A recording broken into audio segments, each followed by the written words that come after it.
This is the Lord's Day 51 of the Heidelberg Catechism. Let's begin.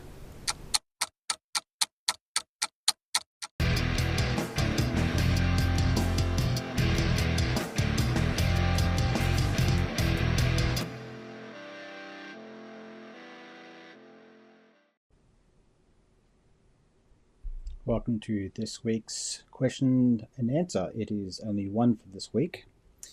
We are continuing on with the Lord's Prayer, and we are looking at the fifth petition, or the fifth request in that prayer. So let's get straight into it. It is about forgiving our debts. Now, this debt is not a financial debt. This debt is not one that says we owe someone or we owe God money. This debt is we owe God for our debt in morality. In fact, another way of saying it is forgive us our sin and our transgressions against you. We owe you nothing but perfection and holiness. We don't, we sin, we rebel, therefore we are in debt to you, God. So we are asking God to forgive us our debts and to hold us as though we have no debt against him. And that is a way of saying, dear God, forgive us our rebellions and please save us and grant us your wonderful salvation. So let's get into it. Question and answer 126. What does the fifth request mean? And forgive us our debts as we have forgiven our debtors means, because of Christ's blood, do not hold against us, poor sinners that we are, any of the sins that we do, or the evil that constantly clings to us. Forgive us just as we are fully determined, as evidence of your grace in us, to forgive our neighbours. Right, so two parts there. One is, God, please forgive us for the sins and transgressions we have committed against you. And God, because you have so graciously forgiven us, please help us to remember to extend that forgiveness to those around us. So other humans around us, be it someone like a stranger or someone close to you. So your neighbor, when I do something wrong to you, God, help me to remember that I have committed a greater sin against you. You have forgiven it. Therefore, I should be forgiving the wrongs that someone else has done towards me as well.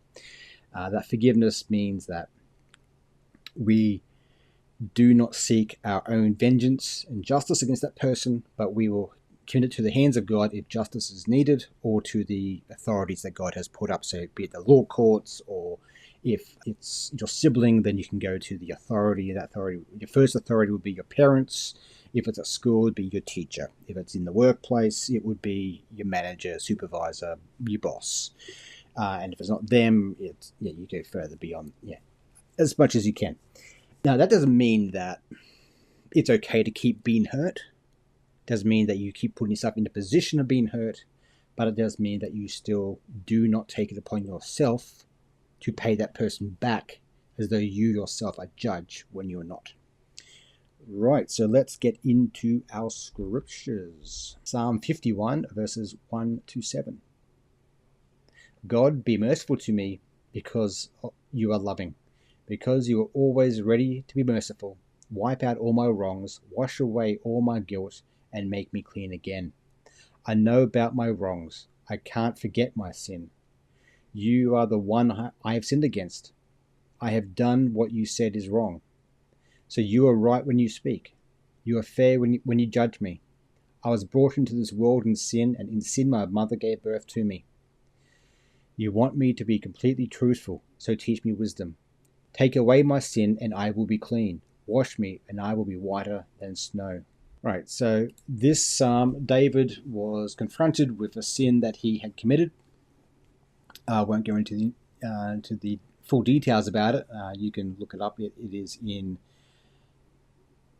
the book of 1 Samuel, I believe. And when the prophet Nathan came along and confronted him about a year later, David had to confess and accept, yes, I have actually done wrong. I didn't get away with it, and God is right in bringing me to justice. Now, he also then realized and admitted his sin to God and asked God to forgive him, that God would indeed forgive him. So that's where he says, God, you are completely right when you speak, because he spoke to the prophet Nathan to say, you have done wrong, you have angered God, you have sinned against God, what you did was also wrong to other people, but ultimately, when we wrong other people, we are ultimately sinning against God. So that doesn't mean that David didn't do anything wrong to somebody else, but he's saying that ultimately, yes, though I did wrong to at least 2 other people, if not 3, then God, ultimately I have given a transgression against you. And so that's why he says, yeah, it is to you I have done the wrong. So you are right when you speak. You are fair when you judge me. I was brought into this world in sin. In sin, my mother gave birth to me. So we are not born perfect and then decide to sin. We are born with a desire to sin naturally, other than the fact that God gives us a new heart. And we've talked about that numerous times before. And remember this last bit. You want me to be completely truthful, so teach me wisdom. One of the things we should always be asking God for, and the Bible makes us very clear, God makes it very clear, is that we need to be seeking wisdom from God. Wisdom isn't just knowing what's right and what's wrong. It's also knowing what's right and what is almost right, or what is best compared to what is good, not just what is good compared to what is bad. So you could be given different options and choices in life. Well, that's definitely a bad choice to choice A. Choice B is good. Choice C is better, but it's harder. But if I go with B, well, whilst it's good, wisdom says I should actually go for option C because it's better for me, even though it's going to be harder than option A. So though it's a harder choice to go ahead and do, the result will be more fruitful. It will have a better result at the end. So that is the wisdom. And so sometimes that can be having to deny what we really desire to do. David had this problem. He gave in to sinful desires, and it not only destroyed the lives of other people as a consequence, but it also affected him personally. And so if David actually didn't give in to that desire and that temptation a year before Nathan challenged him on it, then those 2 people wouldn't have been hurt. He wouldn't have had consequences, and then now he wouldn't have had to have this massive smacking, if you want to call it, from God, this discipline from God. All right, so let's have a look at our next ones. So let's also look at Romans 8, verse 1. So those who in Christ are not judged guilty. Now, what does that mean? That means that when we have been forgiven, we are no longer condemned. So your forgiveness from God is perfect. Your forgiveness from God is complete. When you are forgiven, it's not you're only partially forgiven, now you must do something to make it up. No. When you are forgiven, that's it. God says you are forgiven. He will hold that sin against you no more. He will not count it against you. He will take that as though he has erased that from your debt ledger, from the list of things you've done wrong. He will rub that out as though it never, ever existed. All right? And so he will not think of it again in that sense. So therefore, when he looks at us, forgiven as Christ, we come to Christ and say, God, I am forever in your debt. I am forever bankrupt morally, in my ethics, in my understanding, in my worldview, because I follow my wicked heart and I don't follow your truth and your holiness. God, please forgive me and make me clean, make me more like you and teach me your ways. God will always forgive that person who says that with a true and genuine desire. And those people, God will no longer see as sinners, even though we may still get things wrong, but he will see us as cleansed through the blood of Christ. So therefore we have been cleansed by that blood. That death has been paid on our behalf for the wages of our sin, and that he will no longer look at us as guilty. Yes, we may still do sinful transactions. We may still lie. We may still judge unfairly. We may still hate our brother at times, and we will have to come back in short confessions. And what I mean by that is, remember we're talking about the fact of being completely washed and then having small washes. If you have been completely washed, it's like having a big shower, and then that's when you're saved, and then you come back for a face wash, a type of wash. That's That's what happens later. So we're being cleaned, and then we do a little bit of wrongdoing, and then we come back to God and say, God, I really stuffed that up again. I got that wrong again. I said that to Joe Blogs, and I shouldn't have said that. And you confess it to God first, then you go to Joe Blogs and admit that you were wrong, and you apologize and try to make amends, as far as Joe Blogs will allow you. But having that rewashing doesn't mean you have to have the entire shower again, but just means, okay, here's a cloth, wipe it up, let's move on. Clean up the spill, let's move on. And God doesn't look at us going, gosh, I forgave you on the cross and you're still doing this to me? No, he's like, come to me. I've got the face washer. Come, ask for the face washer, ask for forgiveness, and I will cleanse you again. All right? And then we move on. And we take a lot of joy in knowing that, as it says in the letter from John, in 1 John 2, verses 1 to 2, Dear children, I write this letter to you so that you will not sin. But if anyone sins, we have Jesus Christ to help us. He is the righteous one. He defends us before God our Father. Jesus died in our place to take away our sins. Jesus is the way that all people can have their sins taken away too. So that is, again, showing the accuracy of what I was given the analogy with having a shower and the face washer. Okay, and also backing up and reconfirming the passage in Romans that says that God no longer holds us as guilty in his law courts of right and wrong, of just and unjust. Okay, sinful or forgiven. Once we're forgiven, that's it. You do not lose that salvation. It was given to you freely. You didn't earn it, therefore you can't unearn it. Okay. And now let's look at the other two parts about forgiving other people. In Matthew 6:14 to 15, yes, if you forgive others for the wrongs they do, then your Father in heaven will also forgive you for the wrongs that you do. But if you don't forgive the wrongs of others, then your Father in heaven will not forgive the wrong things you do. We talked about many times fruit, evidence of salvation, evidence of a changed heart. And with that is that when we desire to have right living with God, then we will desire to have a right living with other people. So therefore, again, we remember the fact that God has been merciful and forgiven us for great many sins we have committed against him, which are always going to be worse than any sin someone can commit against us. And so therefore, then we freely and joyfully offer that forgiveness to other people. Doesn't mean it's easy. Sometimes it's hard to forgive someone. Sometimes you have to keep forgiving them. It's not just necessarily a one and done type of event. Sometimes you have to keep coming back and forgiving that person every time that hurt comes back, or you think about it. You're lying in bed going, oh, I can't believe he did that to me. That really bothered me. That really hurt me. That really did a disservice to me. And it made life very hard. You got to keep forgiving them and keep forgiving them, because that is part of the fruit and part of the evidence that we are born again, that we want to do that.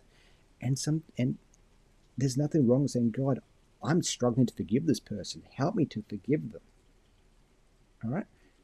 God doesn't expect you just to simply do everything in your own strength. There are our responsibilities we have to do, but we do it in his strength. We ask him for the wisdom. We ask him for the strength. Okay? But the unwillingness to forgive someone is evidence that you yourself are not forgiven. All right? And just quickly, I'll give you this example in Matthew 18:21 to 35, called the unforgiving servant. Then Peter came to Jesus and said, Lord, when my brother sins against me, how many times must I forgive him? Should I forgive him as many as 7 times? And Jesus said, I tell you, you must forgive him more than 7 times. You must forgive him even if he does wrong to you 70 times 7. Now, I just want to stop here. That 70 and the 7 in the Hebrew culture, certain numbers had a symbolism of completeness and finished and everything else like that, and certain numbers had importance attached to them. So the 70 and the 7 is what Jesus is saying. So he's not saying you only got to forgive them 490 times, and the 491st time you don't have to forgive them. No, he's talking about not just a complete, but the double completeness of a completeness. All right. So in other words, we're not talking about the literal number, but you have to keep forgiving them. Okay, that's what he's trying to say here. Continuing on. The kingdom of heaven is like a king who decided to collect the money his servants owed him.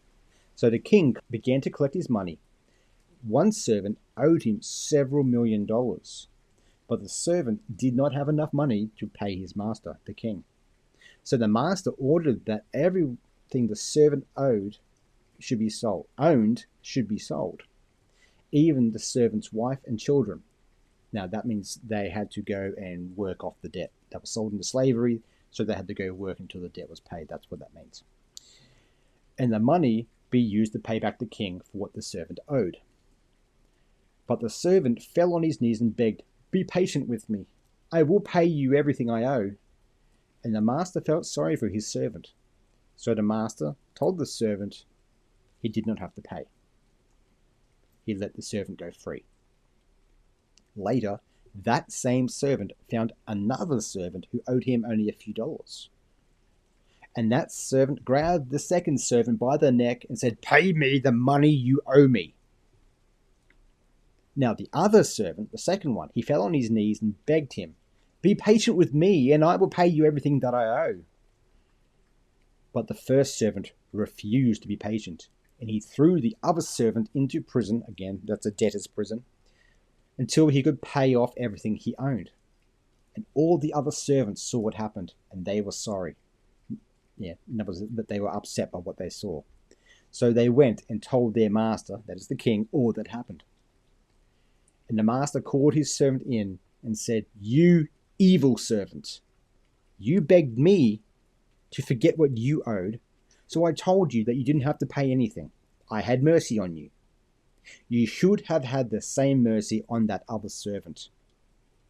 And the master was very angry, and he put the first servant in prison to be punished. And the servant had to stay in prison until he paid everything he owed. This king did what my heavenly Father would do to you if you do not forgive your brother from the heart, right? And that's the final warning that Jesus gives from that parable. So again, it's the reminder that we show evidence that we are truly forgiven and have sought mercy from God genuinely by passing on that forgiveness, paying on that forgiveness that God has given to those around us, because those, as I've said earlier in this podcast episode, that the amount that someone sins against you is a few dollars compared to the millions of dollars that we owe God. And yet God is willing to wipe our debt clean and not hold that debt against us. Then we should be doing that the same for our neighbors who only owe us $10. All right? Or not even just literal money. I mean, like the fact that whatever they do to you, if they've lied, if they've broken your fence, if the neighbor borrowed your toy and they broke it, yes, there's a problem with that. And there are ways to maybe get that rectified. At the same time, you don't then go grab his and damage it in revenge, okay? That's not what you do. You forgive them. All right? And if you need to have recompense, then you go to whatever justice structure God has set up, be it the parents, grandparents, uncles, aunts, school teacher. When you're older, your boss, the judges, the courts, the police, and so forth. Okay, so there we go. That is what it means. Dear God, please forgive us our debts. So forgive us our sinful transgressions against you. And then in turn, as we have forgiven others. So forgive us as we have forgiven. Give us the heart to forgive as we have sought forgiveness from you. This is an attitude that all Christians should have. So if you claim to be a Christ follower, if you claim to be born again, one of God's children, then the readiness to give forgiveness, even to someone who you really don't like, is one of those fruits, is one of those evidences